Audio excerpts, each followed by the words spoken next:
एक बार देवताओं की सभा में धर्म और कर्म में लड़ाई छिड़ गई। धर्म ने कहा कि मैं बड़ा हूँ, तो कर्म ने कहा कि मैं बड़ा हूँ। उस सभा में सभी देवता विद्यमान थे। उनकी लड़ाई को बढ़ते देखकर देवराज इंद्र ने उनसे उनकी लड़ाई का कारण पूछा।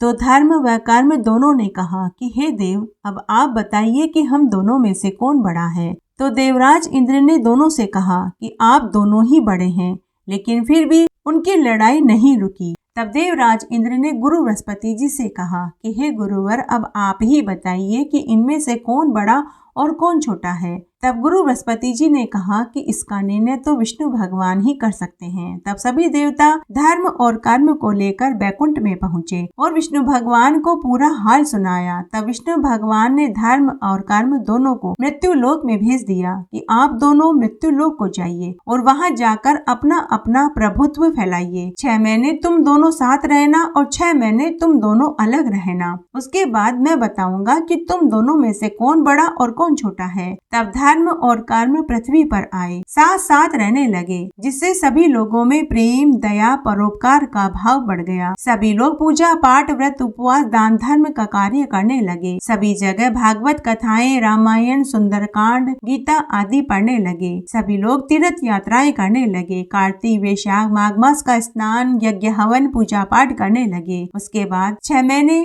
धर्म और कर्म दोनों अलग अलग हो गए, जिसका यह दुष्परिणाम हुआ कि लोगों में लड़ाइयाँ, द्वेष भाव बढ़ गया। भाई भाई को मारने लगा। दान पुण्य होने बंद हो गए। लोगों में दया भाव, परोपकार समाप्त हो गया। सभी जगह अशांति का वातावरण हो गया।